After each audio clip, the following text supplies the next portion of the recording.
and that it is time that world governments officially acknowledge, and that it is time that world governments officially acknowledge.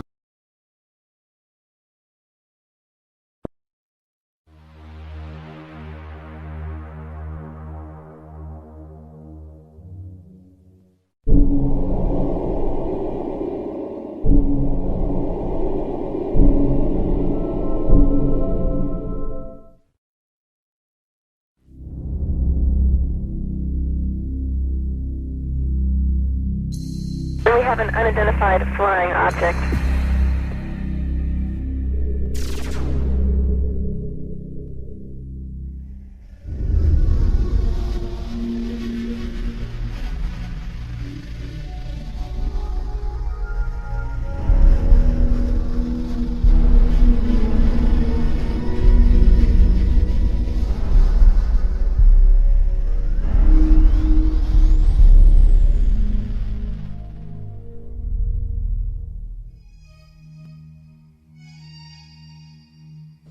Good evening, my fellow Americans. The sighting over Washington yesterday has alarmed many of you. However, please, do not... We close? Yeah, we're close. 2001 was a real space odyssey for me. Instead of flying on a spaceship to the moon, Jupiter, or beyond the solar system, I met Dan Aykroyd for the first time to talk about UFOs. That's when I knew I had to sit him down in front of a camera and just let him talk about the truth. Because if I didn't, no one would believe we had this amazing conversation. And one time I had this long conversation with Dan Aykroyd about UFOs, and I thought it was like Einstein was hiding inside of a comic genius, just so that if he told us the real truth, you wouldn't have to believe it. If Einstein had told us UFOs were real, would we have believed him? He never spoke about it. But Dan Aykroyd speaks about UFOs as if he were a full professor on the subject. So Dan, how did you get started in UFOs? What sparked your interest? What was the first thing that you can remember that happened to you that made you, ponder the question? Well, I was born in July 1952. And I guess about maybe when I was 8 years old, I found a magazine, a Life magazine, with a picture of the UFOs from that sighting on the cover, with a big inquiry. What are these UFOs? And so that kind of started it as a kid, and I asked my parents about it, and they actually couldn't tell me what they were because they didn't know. They knew there was some mystery there. Then I saw The Day the Earth Stood Still as a kid, and I mean, that was a film that directly related to maybe some of the motives for visitations from other planets. And it certainly seems accurate today if you look at the way mankind in the last 100 years has basically started to turn this planet into a cinder. 3-4 holes in the ozone layer because of industrial production around the world, nuclear testing, wars. I'm just sure, just in theory, if there were another species in the universe monitoring us or near us, they would be very interested in what we're doing to this planet's atmosphere, and to possibly neighboring bodies. So there would be a concern there. And I think that in terms of the extraterrestrial machines that are coming and going, that may be a part of their motivation. We've just had a rash of sightings all over the planet, and we've got Iran and Turkey and Mexico. I mean, it seems like we're being invaded by UFOs. Let's talk first just about what's actually happening out there. Well, recently, the most dynamic sighting that we've seen, because it's corroborated by an actual government, is the sighting that took place over Mexico recently, where a drug surveillance twin-engine turboprop plane was at altitude taking pictures of possible smuggling routes, and they photographed with their infrared cameras 11 unidentified objects. Some of them were in pairs and in threes, and of course, these were objects that couldn't be seen by the naked eye, but were visible on the infrared cameras. Well, the United States Air Force, after the news appeared in America, and it was covered on CNN and Fox. The footage was shown on Fox. It was shown on CNN, and in the Valley Daily News on the front page, had a big headline, UFOs with a question mark, and it had pictures from that sighting. And of course, the United States Air Force had to respond, and they said it was swamp gas. So I don't know whether swamp gas is not visible to the naked eye and visible on infrared, whether it comes in multiple balls, whether swamp gas is capable of doing a complete circuit around an aircraft and then taking off at high speed and right angles into the sky. If it is, then maybe it was swamp gas. But somehow this seems to be a legitimate one, because the Mexican government decided we want to release this to the world. And this follows on the heels of the Belgian general who revealed some F-15 footage years ago of his Air Force planes chasing objects that were exceeding them in speed by twice again what his planes were going at. The French government over the last couple of years has released a comprehensive study on the UFOs. The Soviets have been since the 1950s engaged in numerous studies about landings, abductions, and the sightings.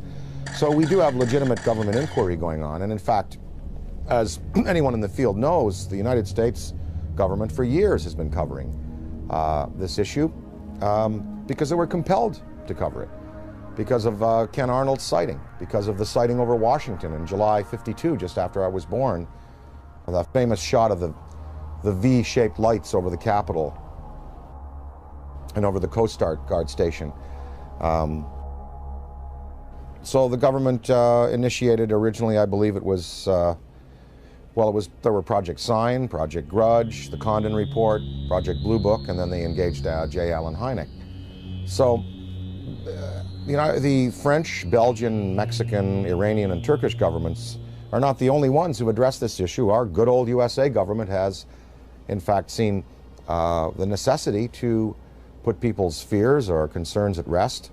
And as anybody in the field knows, these studies went on, and these studies revealed that, most of the sightings could be explained through conventional means, as either hoaxes or weather climatic things, but many of the sightings were unexplained.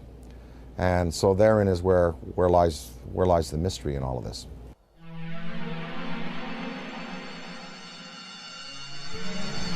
Dan, what do you think is the significance of UFO technology? I mean, obviously these guys, the extraterrestrials, can come from one star system to another and visit Earth. I mean, recent headlines on CNN are talking about, and BBC, that we're going to run out of oil in 2026. We've got to get on to a better technology.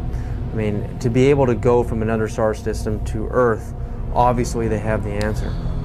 Well, the presence of these obviously intelligently controlled machines tells us that we are dealing with beings who have anywhere from 1,000 to 1 million to 10 million to 1 billion years advancement in technology on us. So you've got to figure that look what happened in the last 100 years. We have the Wright brothers at the turn of the century taking off in basically a fabric and wood aircraft. By 1969, we have lunar expeditions. In the year 2004, we have massive airplanes being built out of alloys and graphite, and this big ship that Airbus is building, the new Boeing plane. So in 100 years, from fabric and wood, we've come to, advanced metallurgy, fuel use, and propulsion in just 100 years.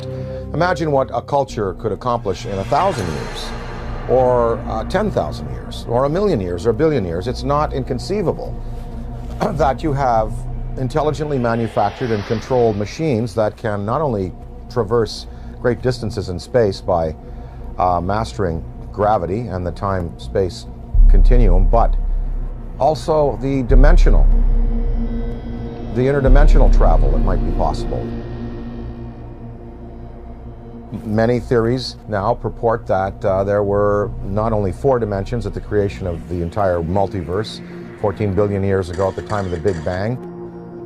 There were 11, maybe as many as 21 dimensions. So some of these beings may be coming from an extra dimensional place. I mean, And what it says is that these technologies have been harnessed, and that it's possible to use other fuels that don't rely just on simple combustion. And there are many theories. I mean, some theories are that the military already knows about these forms of propulsion and lighter than air vehicles or metals that can be vibrated to a certain point where they become light waves, photons. But they're not telling us. They're not going to reveal that, obviously, to us, and we just have to keep the search going.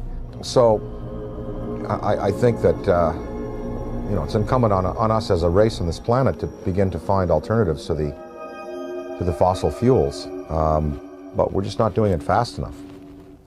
It's probably been the greatest and most successful cover-up in the history of the world.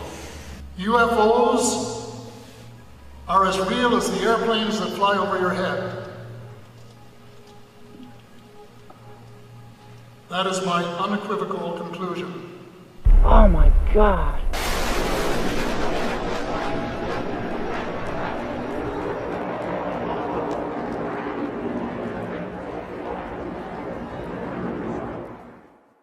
The Avro Arrow story, Dan, I mean, you appeared in a movie about the Avro Arrow story. Canada broke the sound barrier. Diefenbaker dismantles the whole aerospace program in Canada, and all the engineers are hired by NASA and Boeing down here, and we finally break the sound barrier. But in Canada today, we have another scientist, Canadian scientist John Hutchison, is using wave induction, using Van de Graaff and Tesla coils and radio. On a 75-pound cannonball, we can see this huge cannonball levitating in the air. I mean, Boeing, NASA, Lockheed, all of these defense contractors are going up into his lab in Canada and trying to understand how this thing works, because the next person or the next country that figures out true anti-gravity propulsion systems is going to be king of aerospace on this planet. The Hutchison effect incorporates radio frequencies, Tesla frequencies, and high electrostatic energy to create a type of levitation effect where it can move a 75-pound cannonball of steel or brass bushings, water, wood, and other objects into the air. Are we doing enough in our universities, in our research labs? Are we putting enough money into this kind of a research? And what risks are we willing to take if universities in Beijing and China and Russia, they're actually going into the UFO phenomenon in their universities? But here in America, mainstream science, mainstream physicists laugh at the UFO phenomena. I mean, what do you think about that? Budgets are tight all around the world, and as far as putting money into the study of alternative technologies, funding research by people like Hutchison, the money is just not there. I mean, if you look at NASA, NASA is getting chopped back because the funds that are flowing through government now are focused on the war in Iraq and other things. So we don't even have the money to keep up conventional space exploration, development of metallurgy, fuels, ion drive systems. So I don't see any government in the next 10, 20, 30, 40, 50 years really putting the money into the kind of research that's needed to develop these alternative systems and to perhaps study what is driving these intelligent machines from somewhere else. Now, of course, that's on the visible side of things. We're hearing a lot about these special access programs where congressional money is approved by a very narrow slice of the membership in the legislature and given to the military to do basically carte blanche what they want with. So there could be a black military program that is producing what people are referring to now as the big black deltas, which are these huge black triangles that are being seen all around the world. The big black rectangles, which are also being seen all around the world. So maybe they look a little like this. The F-117, they look a little like the B-2 bomber. Maybe these are special access programs that have been applied to alternative technology. And that it is time that world governments officially acknowledge.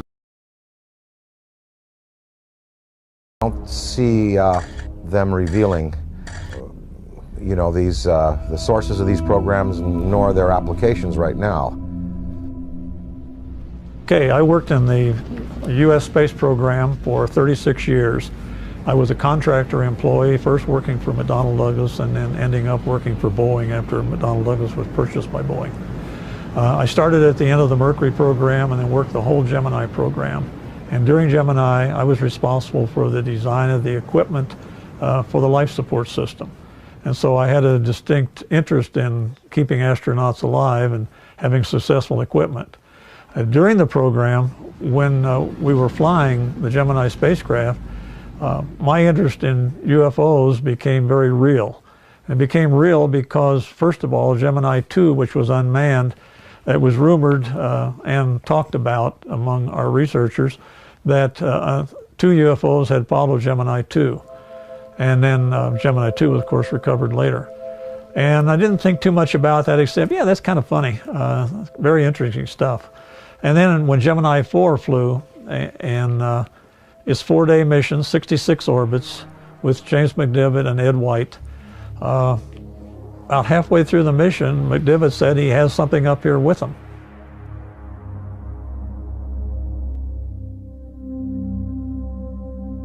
Astronaut Gordon Cooper is an American hero with a log of over 222 hours of manned spaceflight. He had a long and illustrious career of service to his country. With over 11,000 hours of flight, he was a fighter pilot, U-2 test pilot in the Air Force, and is one of the first men to ever fly in space. He orbited the Earth 22 times in Phase 7, the last of the Mercury missions, on May 15th and 16th of 1963. On August 21st of 1965, he orbited the Earth again on Gemini 5 and remained a backup for Apollo 10.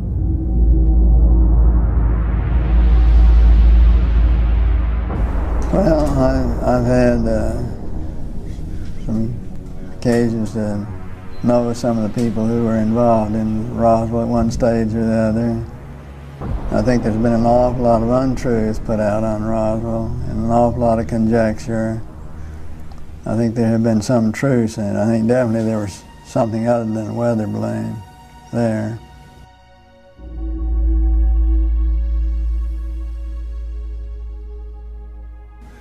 Very likely.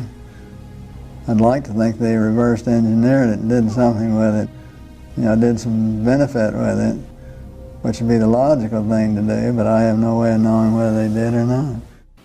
Within hours of the crash at Roswell, U.S. General Nathan Twynham designated the visitors as enemy aliens. It appears from his book that Colonel Corso agreed with that assessment, and that it has remained as official U.S. policy ever since. At that time, however, it was an enemy, quote unquote, about which the U.S. could do nothing, because the visitors were so technologically superior. That led to the recommendation that the discovery be treated with the utmost secrecy, to the point that the crash at Roswell didn't happen and that UFOs don't exist. The rationale was that the ordinary public couldn't cope with the news and might easily panic.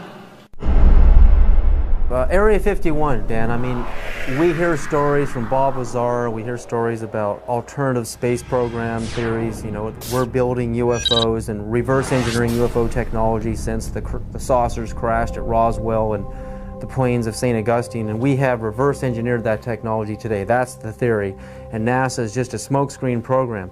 If we really have true anti-gravity technology today, why aren't we using it in our military? Why isn't it evident in the war in Iraq? Why don't we use it to demonstrate superiority on the planet? And if not, if all of this is just conspiracy theory and we really don't have this technology, again, Are we willing to take the risk of losing air superiority on this planet by letting the Russians or the Chinese or some other country, even the Middle East, actually engineer this kind of UFO technology and conquer the world? Are we willing to take that chance? Well, I think, as far as military applications, maybe they are being used already. Maybe we don't know. Maybe they're being used in a surveillance capacity. As far as weapons that could be associated with such vehicles, one would have to think that if the propulsion system is as sophisticated as it would need to be to have these vehicles just hover, stop, noiselessly take off at right angles, do 3 to 5 to 6 to 20,000 miles an hour, one would think that the military application would then take the form of, rather than rockets and projectiles, that probably a particle beam would be used, some kind of a laser, some kind of a disabling beam to disable equipment, to cause disorientation among men and troops. And of course, we have seen no evidence of this. I'm not sure that the U.S. military would want to play that card right now, because after all, the war in Iraq really is a conventional war. We have air superiority there already. There is no Iraqi Air Force. There was no Iraqi Air Force. We, in the United States, we have air superiority basically over the rest of the world. I'm sure there's some pretty hotshot MiG pilots in China and Russia. But I think if you put our Air Force up against any Air Force on this planet, we would prevail without the use of advanced technology of the type we're speaking of. So I think that the U.S., if they have these things, they would probably save them for a more drastic confrontation, perhaps a confrontation with beings that have the potential to be superior over us in terms of the applications of aviation today. So maybe these triangles, the big black deltas, the rectangles, are the next wave of the U.S. military's defense against what some might perceive as an extraterrestrial or extra-dimensional threat. Maybe these weapons or these flight systems now are being prepared to confront a race of superior beings that could have designs on the planet that are malevolent. I think it was Lord Hill Norton, or one of the British Air Force Defense Ministry staff who was assigned to study UFOs in the 50s. After he retired, he said that in his estimation there were 23 different species of being visiting the planet in numerous types of vessels. We know from the NASA UFO studies that you've done, and I think that theory, there's nothing wrong with that theory that I can see that doesn't point to what you postulate, and that is that there are benevolent beings that are trying to heal the planet. Hence the size of these ships that we're seeing in the STS cameras, and the fact that the ozone has holes in it, the fact that water could be a healing element there.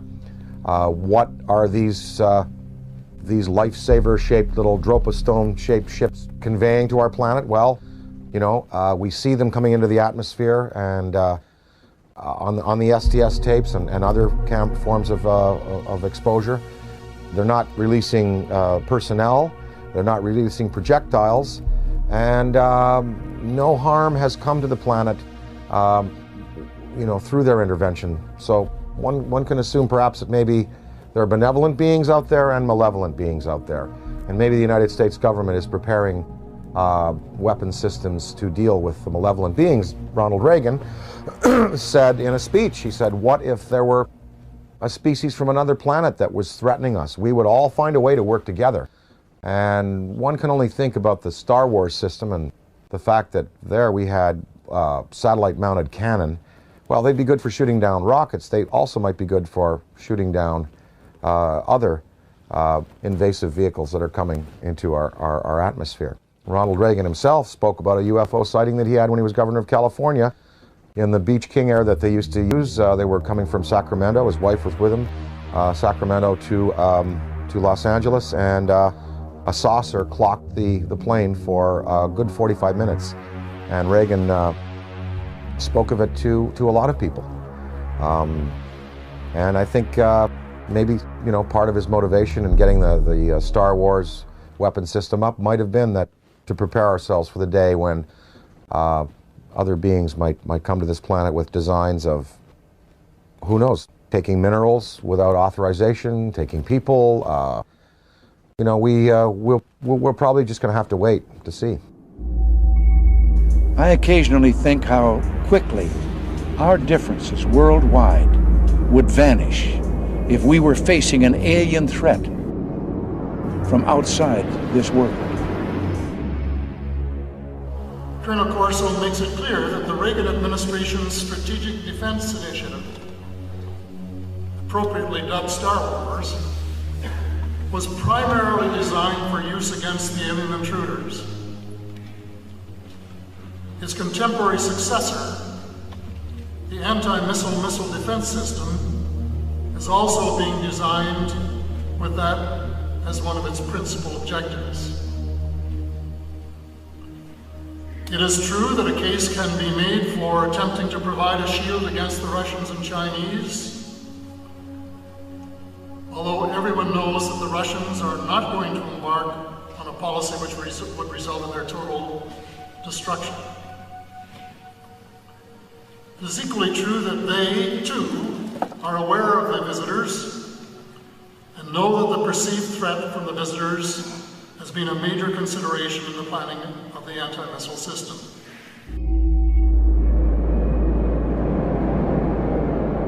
And the incident in question, as at least from my perspective, almost ignited a nuclear war, and that was 5 unidentified objects were picked up on radar coming in over the Pacific Northwest, Northern California, Southern Washington, Oregon area. As these objects approached the coast, Strategic Air Command went on a alert.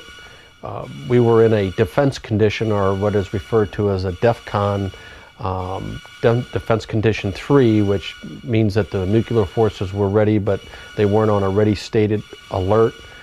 We elevated that to Defense Condition 4. Defense Condition 5 is launch. When we went on our alert, the Russians were also monitoring our nuclear armed forces as we were theirs. And so they knew that our bombers had gone to fail-safe. They knew that the launch codes had been given. They also knew that the hatches on the ICBM missiles had been removed and that we were getting ready to do a launch. I know that Nixon, President Richard Milhouse Nixon, picked up the phone and called the Kremlin.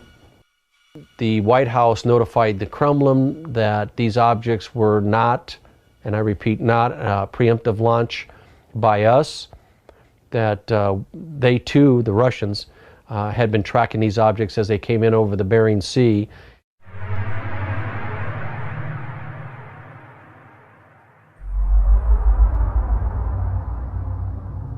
Probably moved 100 miles in a matter of a second or two. When we look at alien abduction, I mean, the idea of a human being being taken and having an implant inserted into their body, I often think of how biologists, how we tag whales. You know, we put a chip on a whale and we can track them via satellite, and also how, you know, we go into a frog's pond and we pull out the frog and we spread it out on the table. Remember in biology class we used to do this, and, you know, stick the little needles in his legs and cut him open. I mean, that's how we look at another life form in another world.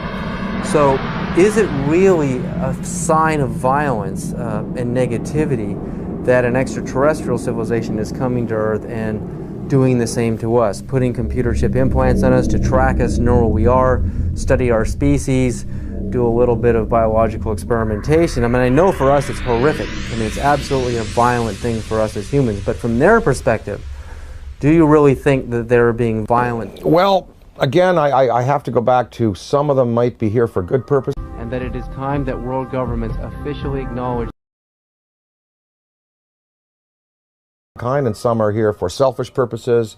Maybe these abductions, even though they're done in a objective but biological way, like we dissect frogs, maybe they're doing it just for fun and for sport. I mean, I don't know. I think probably that that the fear could be justified in some senses. Anne Druffel has written this book about how to prevent being abducted. And we really think, even if benevolent species coming to this planet and taking a man and a woman and taking ova out of a woman and sperm out of a man, that's tremendously invasive and very traumatic for the human beings. So even if the motives are good, these actions are as violent as anyone we're capable of on the planet. I think that a certain amount of fear is justified. If you look at Day the Earth Stood Still, the first thing that happens is the army is assembled and guns are shot at these beings and at the ship.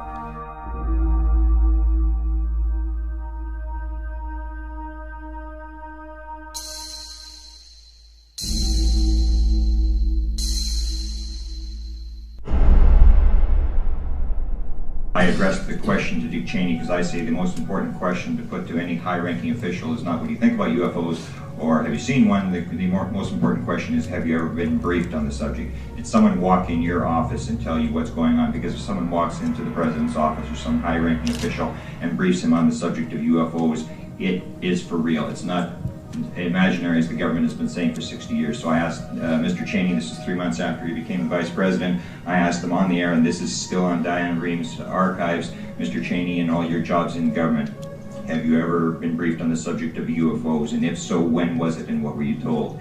And Mr. Cheney said, if I had been briefed on that subject, it probably would have been classified and I wouldn't be talking about it. January 22nd, 1997, I noticed 3 amber orbs now at a distance far west on the horizon. And I'm thinking, wait a minute, even though they're in a line formation, they were amber, they were in a formation, they were hovering for minutes. And as I'm pointing like this, they reappear in the same spot. And I thought, I have to get a picture of this. And I ran upstairs, I grabbed my 35mm, get out onto the balcony. As I'm ready to shoot the 3 bottom orbs, suddenly 6 amber orbs in a row, totally equidistant from each other, massive span across, pop up. On March 13, 1997, over 10,000 Arizona residents witnessed the single most spectacular UFO sighting in the 20th century. Headlines surged the nation, and Arizona residents demanded answers from military and state officials. A mile-wide UFO was seen from as far north as Flagstaff, Arizona, and then the giant triangular UFO hovered above the great city of Phoenix, Arizona, where Dr. Lynn Ketai shot this amazing videotape.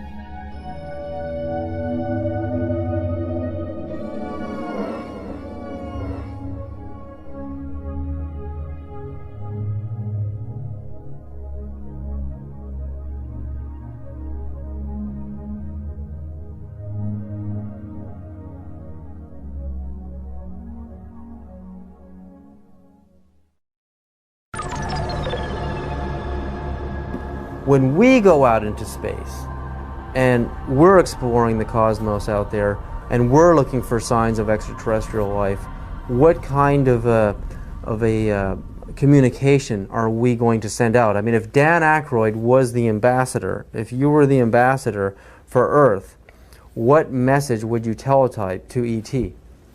If I were to speak for mankind to these beings that were coming here, I guess what I would say is, let's go to some neutral place. Let's have a meeting with scientists from all around the world, world leaders. Let's sit down and basically have a sort of a forum with you, the extraterrestrial or extra-dimensional beings. Let's sit down and kind of get to know each other. And you know, human instinct is pretty good, and I think you know, it would almost like be a sort of a G8 style kind of summit with world leaders, scientific leaders, and these beings, and you'd sit down with them, and you know, after about a week or even a couple of days or maybe a few hours, you would really sort of get a sense of what they're up to. But of course, you know, childhood's end, Arthur C. Clarke's great story. It looked like these beings were benevolent, even though they had a malevolent appearance, and in the end we find out that they meant no good for our planet. So I think it's important that some branches of the military and police be briefed on these in a very real sense, and be told, you know, they are real, people are being abducted, there is mind control in play here, and that we do have to be vigilant. Now, if we knew that there was a purely benevolent race, like if something happened in Iraq where all of the electronics went out in the American military and all of the insurgents' rifles jammed, or we saw all of the polluted waters in North Carolina from the pig farming completely healed overnight, and different signs like this, then we would know we're dealing with a benevolent species, and then we could really be open and welcome. But then again, we would have to be cautious, because beings with that much power could give the impression that they're here to help when really they're not. So the verdict is out on all this. We just don't know which ones are benevolent, which ones are malevolent, and the degree to which they're going to continue interacting with our planet. But what would really help is if the United States military and police and government open it up to their staffs and say, look, this is something we really do have to consider, because, you know, maybe the defense, the survival of our species could well be at stake. If you look at the history, you know, from, say, Ken Arnold's first sighting in '47, going back to the Bible, Ezekiel's wheel, going back to the medieval manifestations of little saucers and UFOs, that painting of the Madonna that's very famous, in which it appears, up to now, there have been no mass murders by these beings. There's been no mass destruction of cities, but hundreds of thousands of people have been taken out of their lives, subjected to surgical experimentation, released back into the population, and are suffering trauma today for it. That is not good.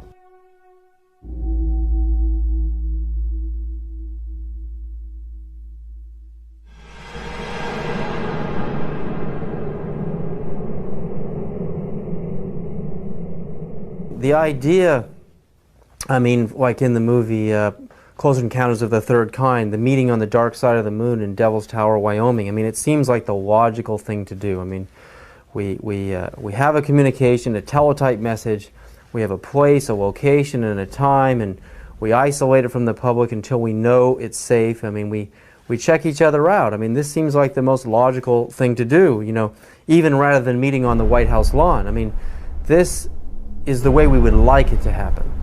But that doesn't seem to be the way it's really happening. I mean, these extraterrestrials don't seem to be so interested in doing things politically the way we do things on Earth. They're picking certain individuals to contact. They are zeroing in on those individuals. But now, I mean, there are so many sightings going on all over the planet. I mean, it's just amazing. I mean, Iran, Turkey, Mexico, Venice, California, Sonora, California, Texas, Death Valley. I mean, the reports are coming in every other day now. It seems like we're heading towards an omega point. I mean, what is about to happen? I mean, is this all just a coincidence that more and more people have video cameras, or do you really think, you know, there's a major unprecedented communication that is about to happen between our extraterrestrial visitors and humanity? Or again, is it the video camera question? More camcorders? There are definitely more video cameras out there, and definitely more sightings, and definitely more credible witnesses.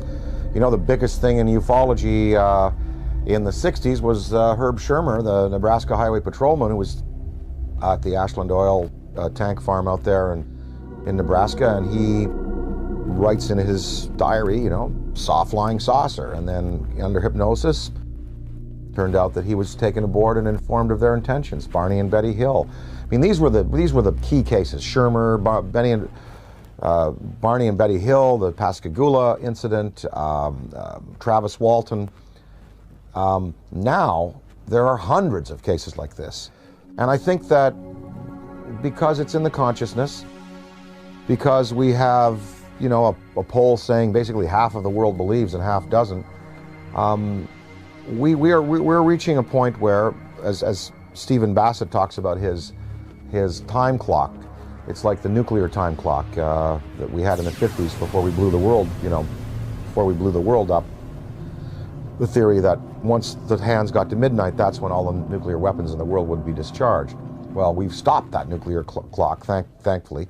But as far as the UFO clock, he says we're 1 minute to midnight now, meaning that in a minute to midnight, something really, really spectacular is going to happen. Now, whether that's a mass appearance, whether that is, you know, it come over to the Yankee Stadium during a game, I think possibly the next, maybe even in the next 5 years, we're going to have occasions like the one I experienced in upstate New York in the mid-'80s when I woke up in the middle of the night and I said to my wife, they're calling me, I want to go outside, they want me to come outside and see. She said, who?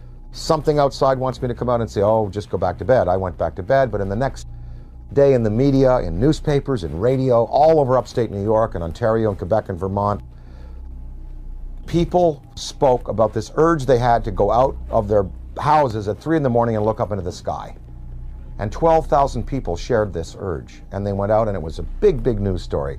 And of course the Air Force said that a Chinese rocket had exploded over New York State, and what people saw was a massive, miles-high pink spiral in the sky above the Great Lakes.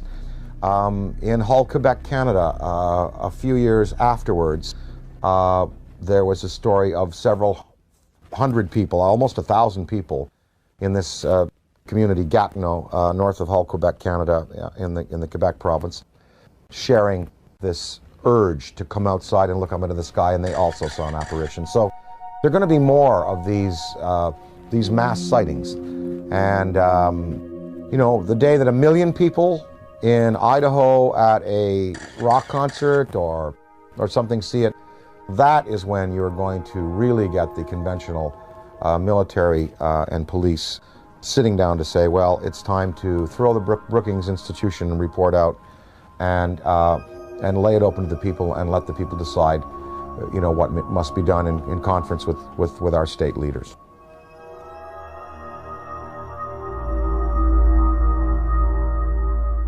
And that it is time that world governments officially acknowledge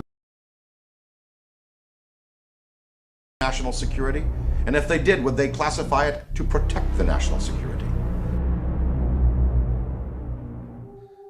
So I would have to say, no, I couldn't agree to non-disclosure. I really couldn't if I saw something or photographed something. But I can see where other people, you know, wanting to do the best for their country, wanting to serve their country in a legitimate way would say, yes, I will not disclose. And this is based on the Brookings Institution report from the late 50s, which, you know, Congress commissioned, which said that if the existence of UFOs were revealed to the American populace would not be able to handle it. They would defy church authority, police authority, military authority, governmental authority. They wouldn't go to work. They would sort of cast aside the mayors and governors and presidents and go, we want to talk directly to these beings. We feel that these beings should, you know, have their case put to us directly by them themselves. I think the American populace today is ready to handle the concept that what we live in, the 4 dimensions of height, length, width, and time, is not all there is. There are more dimensional realities.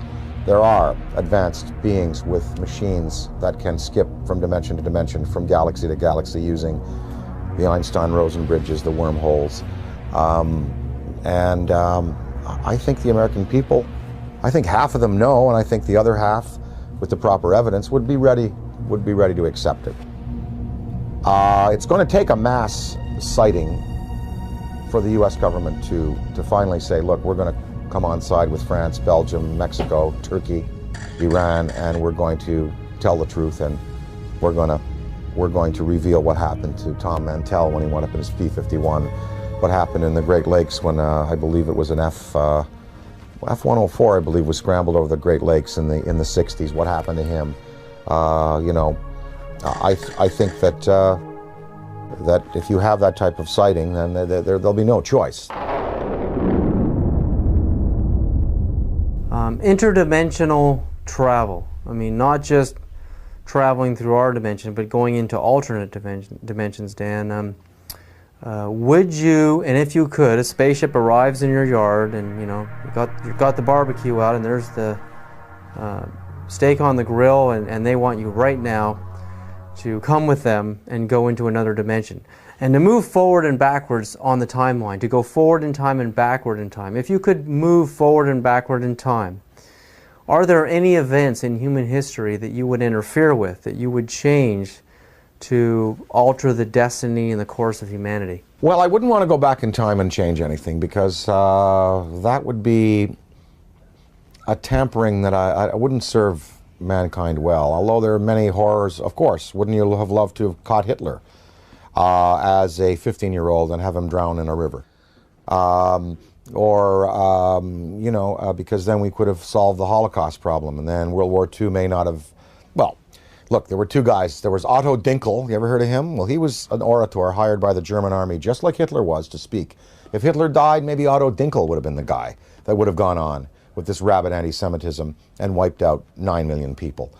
Of course, one thinks of those things, but you don't want to go back in time and play with events, because, you know, where we've come to today and the improvements we've made in human rights and in regarding ourselves as sacred, they've come because of the bad things that have happened. Now, if I went into the future, I would want to see where this planet is 300 years from now. Did we make it? Did we make it? That's what I would like to know. I mean that from my knowledge of the world that I see around me, I think that it is much more likely that the reports of flying saucers are the result of the known irrational characteristics of terrestrial intelligence rather than the unknown rational efforts of extraterrestrial intelligence. Interdimensionality, again, if you could move forward and backward in time and meet any personality, any public figure, celebrity, or politician, or mystical figure, is there anybody that you would like to sit down with, if you could have lunch with them, or just sit down and talk to them and have a discussion, forward and backward in time? Oh, I'd love to spend an afternoon with Richard Feynman. Would love to sit down with Heisenberg, and of course, you know, Einstein, Niels Bohr, Max Planck. You know, I'd love to sit with the particulate, the quantum physics guys, because there really is the root of understanding how and why the world is the way it is, and the joy of these studies in antimatter that are occurring.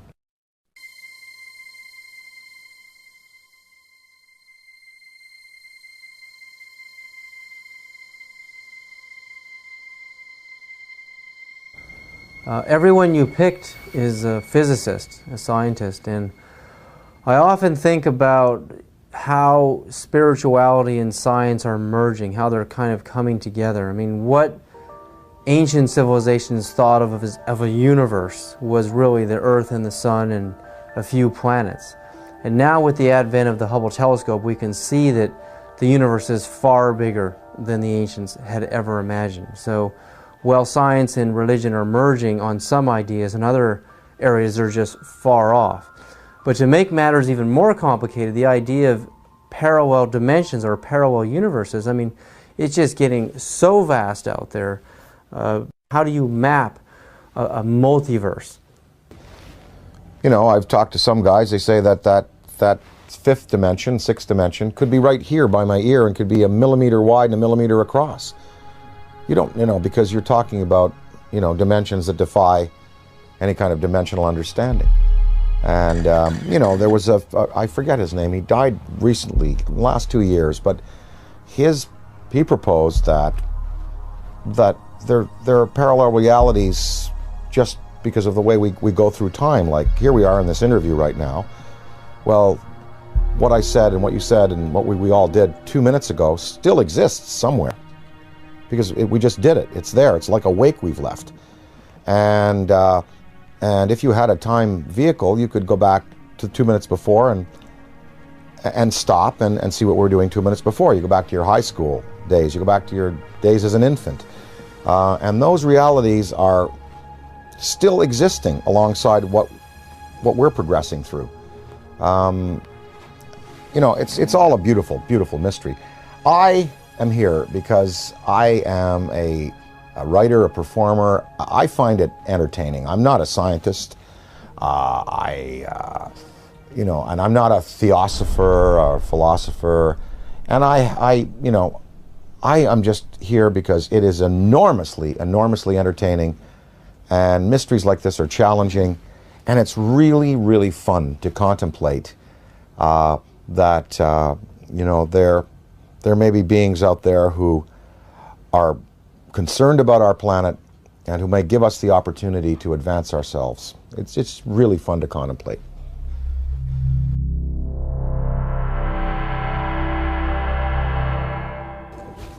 All the physics that we know on this planet, quantum physics and conventional physics and metallurgy and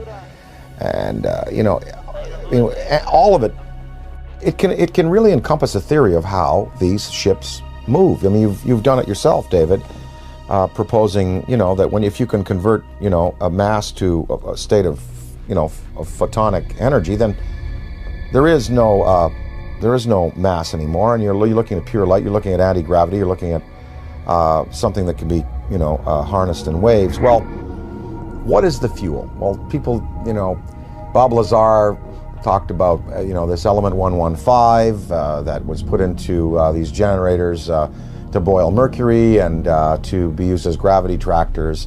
Maybe that's it. I don't know. I mean, they must be using a fuel that's unavailable to us. Does it give off radioactive waste? What is the cost to them?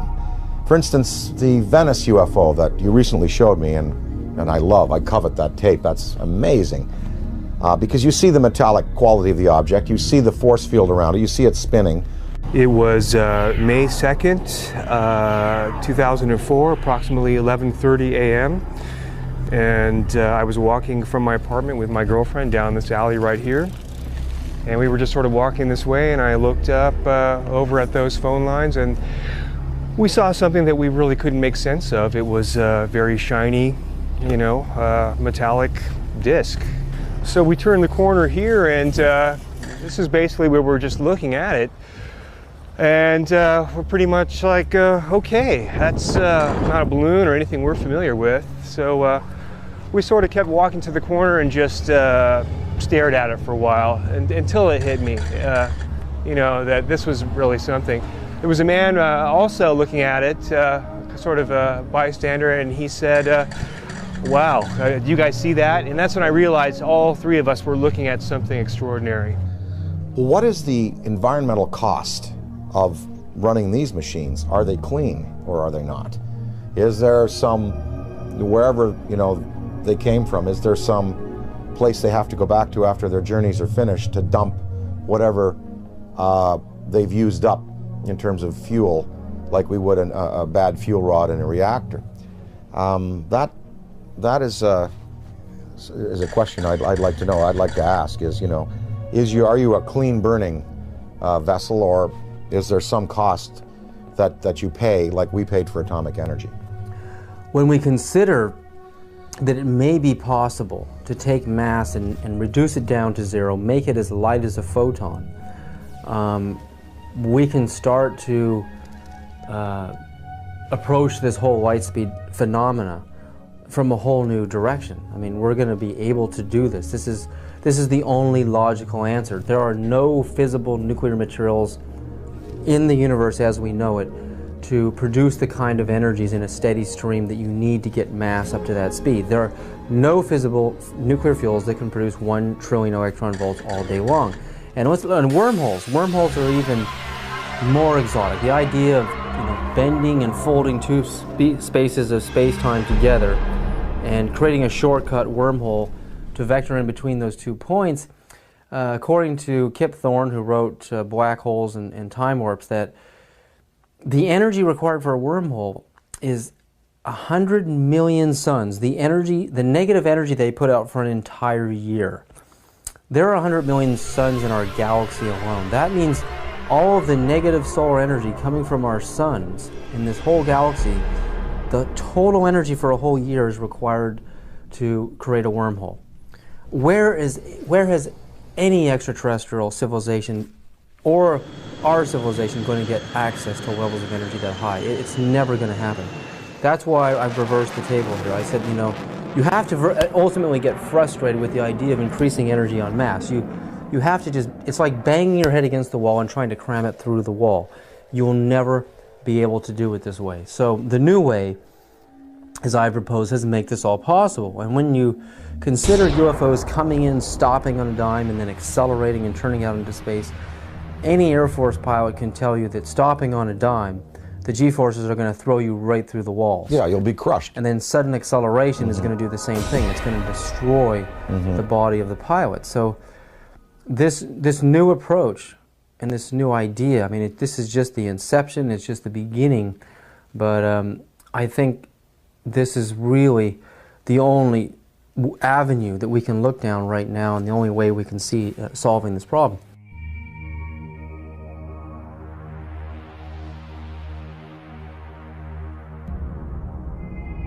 While Gordon Cooper was an Air Force pilot stationed in Munich, Germany in 1951 in the 86th Fighter Bomber Group, where he flew F-84s and F-86s, Cooper testifies to having chased disc-shaped UFOs that outmaneuvered the most advanced fighter jets of our time. We were flying in Germany, and we were flying F-86s. And they would come over and do the same maneuvers that we make, except every once in a while one of them would go zip. And you just can't do that in a fighter, a conventional fighter.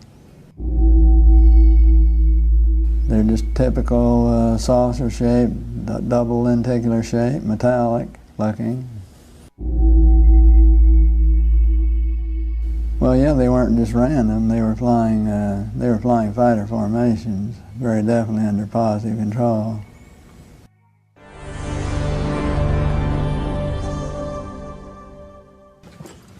I'm here to announce that the second annual Exopolitics Expo, X-Conference 2005, was concluded on Sunday, April 24th.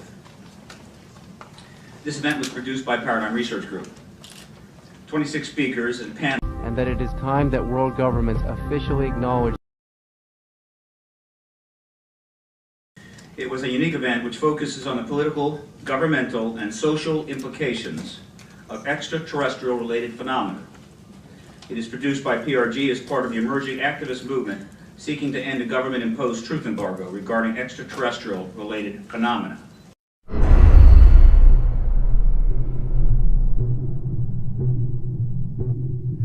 Do you believe, and describe, do you believe that your show was shut down for national security reasons? And tell us a little bit about what happened with the show out there. Well, what happened, we sold the show to Sci-Fi Channel, and it was called Out There, and I basically interviewed all of the people that I admired in various fields of study, like Colin Andrews from the Crop Circle movement, Linda Moulton Howe, the expert on cattle mutilations, John Mack.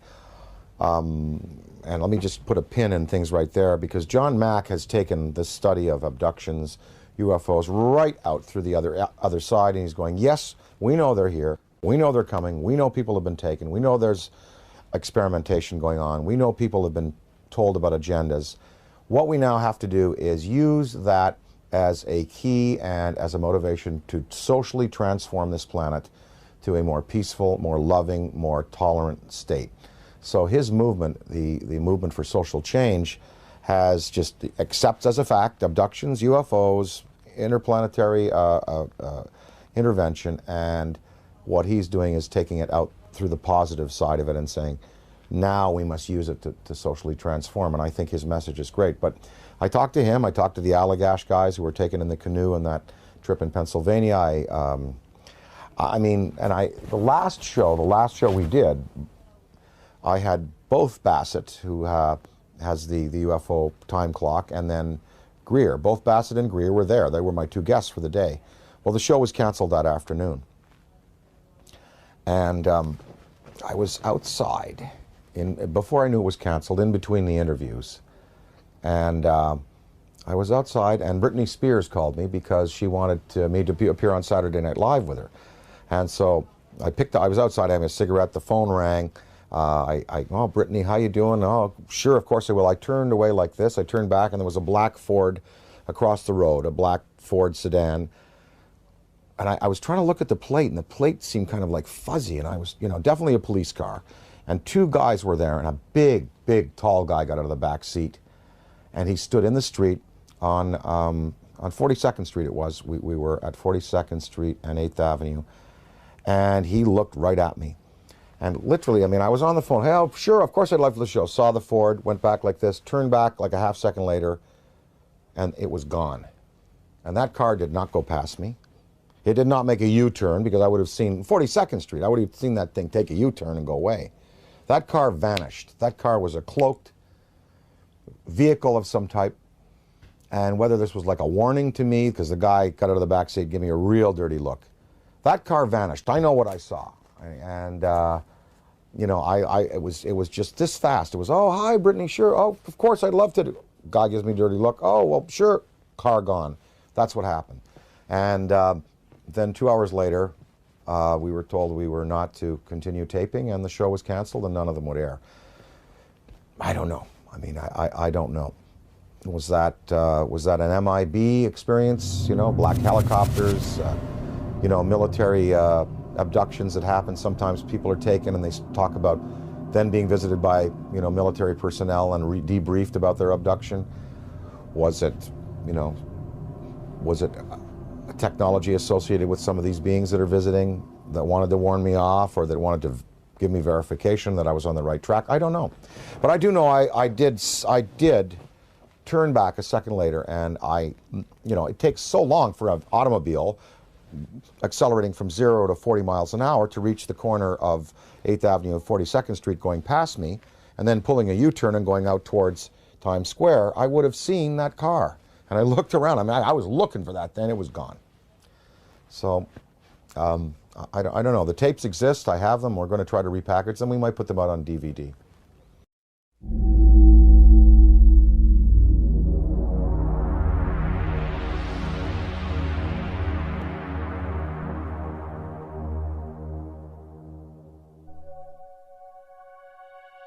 I was having some cameramen film the installation of a precision landing facility we were putting in right on the edge of the dry lake.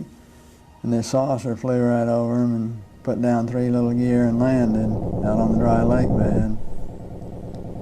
And they went out to, picked up their cameras and moved on out toward him filming.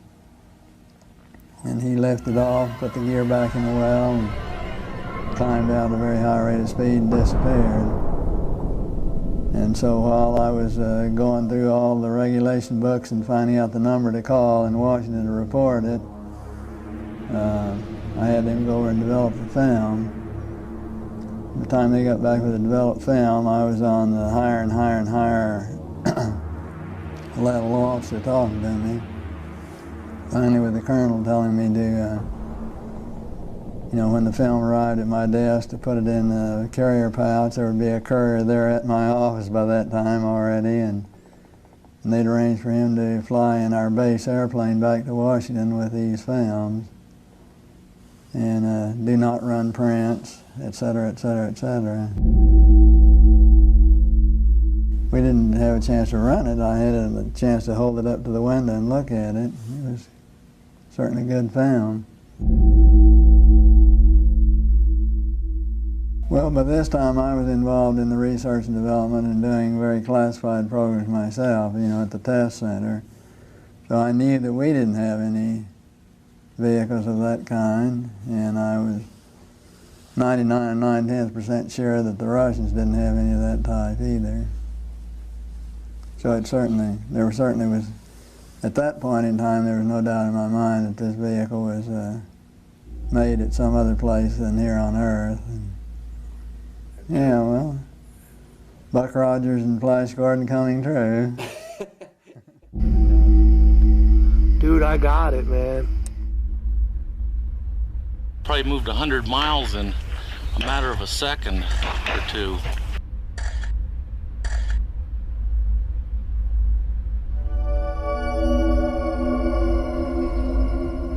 In July of 2002, right here in the Washington, D.C. area, there was yet again a airspace jet chase by two F-16 jet interceptors, charged, which were chasing a bluish object right outside D.C. In fact, we have one of the key eyewitnesses here in this room today. This received some play in the Washington Post and a little bit of mainstream media, then of course fell into the black hole of the media, never to be discussed again. What were these objects that were able to outperform F-16 interceptors in a post-9/11 America? What is going on? And what are the consequences, or the potential consequences, in the event that we should shoot down a few of them? A related question that I have been asking myself is, to what extent are they really an enemy? What crimes have they committed against humanity? They have certainly upset the military by flying over their most secret installations, by shadowing their planes, by buzzing their astronauts. The Army shot 1,430 rounds of anti-aircraft fire at the UFO between 3:12 and 4:15 a.m. Army Chief of Staff General George C. Marshall wrote a top-secret memo to President Franklin D. Roosevelt that the U.S. Navy recovered an unidentified craft off the coast of California. The retrieved craft was in fact not earthly and in all probability of interplanetary origin. I mean, to me, what this is all about is not just, looking up in the sky and saying, wow, there's another UFO, yet another sighting. I mean, it's about exploring the phenomena. We have to get past denial. I mean, everyone is stuck at denial. I mean, mainstream science says the phenomena is not happening, and they don't take it seriously, and they try to sweep with them half the world. But over 50% of the American population, according to polls, believe in the UFO phenomena, and the government just buries it. Well, there's some media that are guilty of trying to suppress, and there are some media that are just throwing the story out there. Now, this Mexican sighting, we had coverage on Fox, we had coverage on CNN, and in the Daily News in the Valley here, we had a front page article, with the pictures and UFO, big question mark, and I mean, they were treating it. I think increasingly now, the media has to take into account that this is a reality. And I think, again, go along with the theory and the feeling that John Mack has, let's get past the debate whether they're here or not. Let's start to analyze who they are, how many of them are there, what kind of systems they're using, what their intentions are to us here on their planet, and can we utilize this knowledge to better ourselves as a species.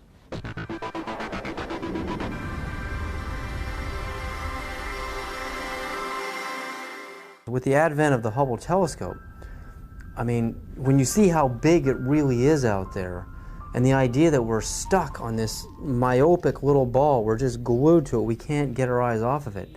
It's more of a mystery now than it ever has been. Why we're stuck here, and there's got to be a way to decode the matrix and finding out how these craft work, how we can get out into the universe ourselves. I mean, I think that's what this is really all about. It's not about trying to prove it whether it's right or wrong. It's trying to, it's like when the first time man saw a bird fly. Well, the last UFO symposium conducted by MUFON, they sent me the book of the speakers. There were many, many scientific people in there, many astrophysicists, celestial mechanics experts, metallurgists, you know, people who've been consulted on these cases over the years. No, I mean, when you have John Callahan, an ex-FAA supervisor, saying, yep, they're real. When you have John Schuessler, who was a Boeing engineer, now running MUFON, and saying, yep, you know, they're real. When you have, you know, pilots and personnel in the police and military coming forward in the Rockefeller Report and in the Disclosure Report saying they're real. When you have a Belgian general on television showing you a tape from a fighter which is filming an object escaping at high speed, when you have this Mexican case, you know, I think we can pretty well put it to bed and say, yep, they're here, they're doing things to us, with us, interacting with us. Whether we've had, you know, official military contact, again, that goes into the black box area, but there should be no debate anymore. UFOs exist. They are intelligently manufactured and guided technology from somewhere else, not this planet.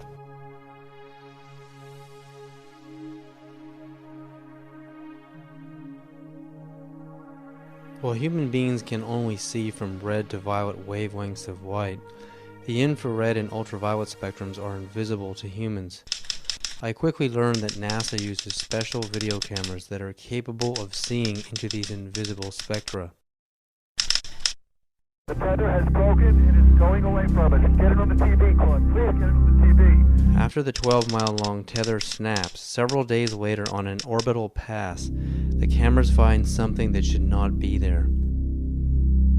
In the NASA STS-75 tether incident of March 1996, we find NASA using ultraviolet light-sensitive video cameras. This is where some of the largest UFOs ever caught on videotape have been captured. Huge dish-shaped luminous UFOs swarm the tether. We know the tether is 77 to 100 miles away from the cameras on the shuttle. The UFOs pass behind the 12-mile-long tether, so we can therefore use the 12-mile length of the tether to measure their minimum diameters. Some measure between 1 and 3 miles wide, making them literally motherships. In Project Blue Book files, UFOs with these same features have been reported several times as shiny metallic discs with dark centers.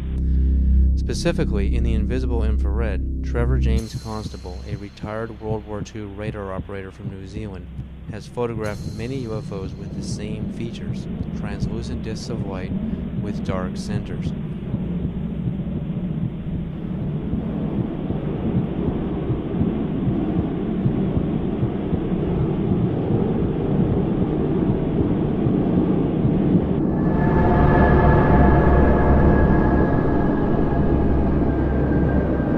And that it is time that world governments officially acknowledge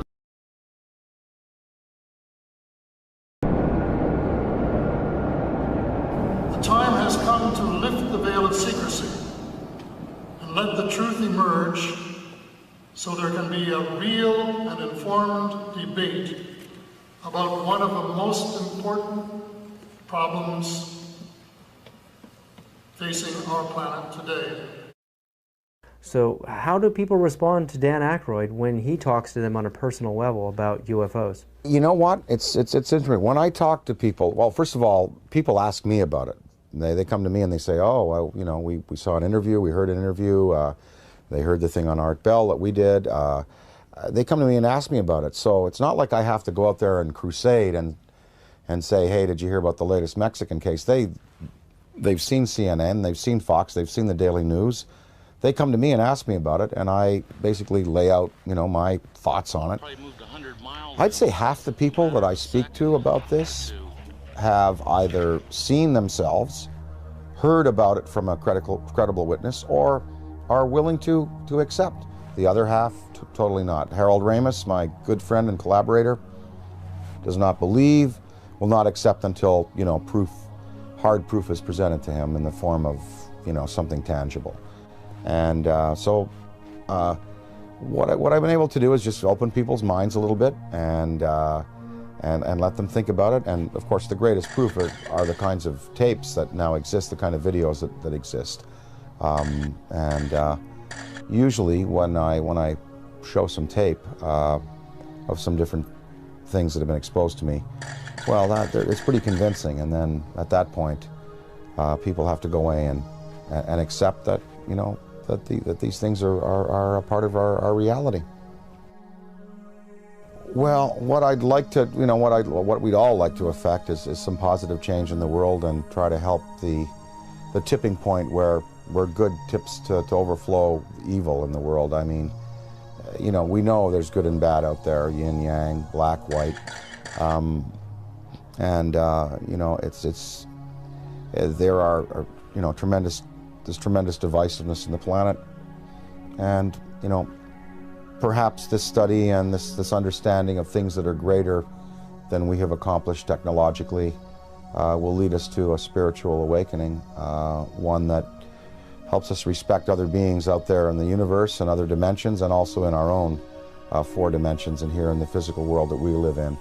The sacredness of human life, the willingness to get along a little better, to relinquish materialism and territoriality in favor of a more comprehensive worldview, in which we unite and we all feel the energy within us as part of a universal light.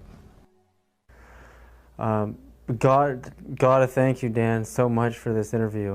I'm very grateful. I really believe you're one of the greatest minds in our world at this time. Thank you so much.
sightings could be explained through conventional means, but many of the sightings were unexplained. From Dan Aykroyd, a recognized authority on UFOs. People spoke about this urge they had to go out at 3 in the morning and look up into the sky. 3 amber orbs now at a distance far west on the horizon. Strategic Air Command went on alert, DEFCON 3, which means that the nuclear forces were ready. I think half of the American people, with the proper evidence, would be ready to accept. Probably moved 100 miles in a matter of a second. It was a metallic disc, and that's when I realized all 3 of us were looking at something extraordinary. 5 unidentified objects were picked up on radar coming in over the Pacific Northwest. 12,000 people shared these mass sightings. Looks like you got an object right in front of you, Mark. Can you look out there? There should be no debate anymore. UFOs exist. Challenging the misconceptions. They photographed 11 unidentified objects. Discovering the realities. They were hovering for minutes. Of what may be. Massive, miles high. The most important question. The incident almost ignited a nuclear war. Facing human civilization today. An authoritative inquiry into the UFO phenomenon. We are dealing with beings who have advanced technology on us. Probe the mind of Dan Aykroyd. Dan Aykroyd Unplugged on UFOs.